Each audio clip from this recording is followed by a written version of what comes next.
सियाराम। कोप भवन सुनी सकुच उराऊ, भय बस अगहुण परई न पाऊ। सुरपति बसई बाहुबल जागे, नरपति सकल रहहि रुख तागे। कोप भवन का नाम सुनकर राजा सहम गए। डर के मारे उनका पांव आगे को नहीं बढ़ता। स्वयं देवराज इंद्र जिनकी भुजाओं के बल पर बसता है और संपूर्ण राजा लोग जिनका रुख देखते रहते हैं। सो सुनि तियरिस गयउ सुखाई, देखहु काम प्रताप बढ़ाई। सूल कुलिस असी अगव निहारे, तीरथिनाथ सुमन सर मारे। वही राजा दशरथ स्त्री का क्रोध सुनकर सूख गए। कामदेव का प्रताप और महिमा तो देखिए, जो त्रिशूल वज्र और तलवार आदि की चोट अपने अंगों पर सहने वाले हैं, वे रतिनाथ कामदेव की पुण्य बाण से मारे गए। सभयन रे सुप्रिया पहि गयउ, देखि दशा दुख दारुण भयउ।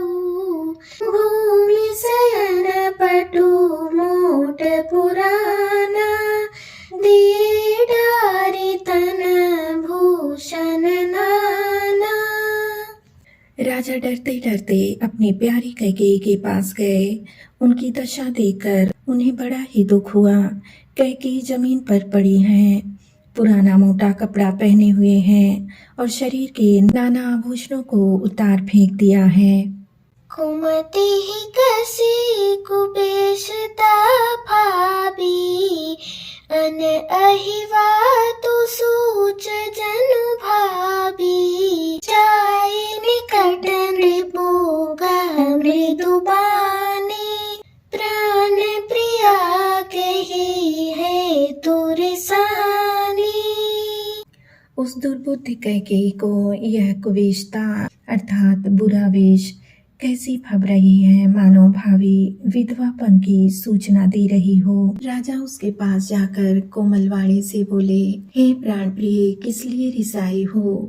कही है तुरानी रिसानी, पर सत पानी पति निवारई। मानहु सरोष भुअंग भामिनी, विषम भाति निहारई। दौ बासना रसना दसन बर मरम ठाहरु देखई।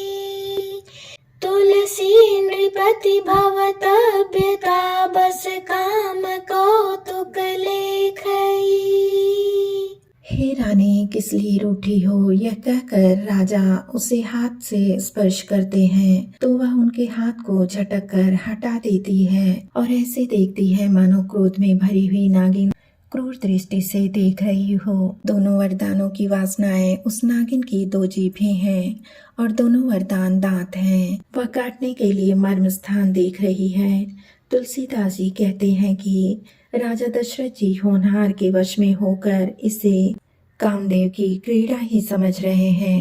बार बार कहराऊ, सुमुखी सुलोचनी पीक बचनी।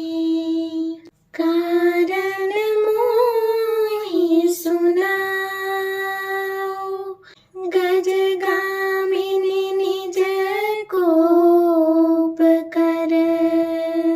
राजा बार बार कह रहे हैं, हे सुमुखी, हे सुलोचनी, हे कोकिल बहनी, हे गजगामिनी, मुझे अपने क्रोध का कारण तो सुनाओ।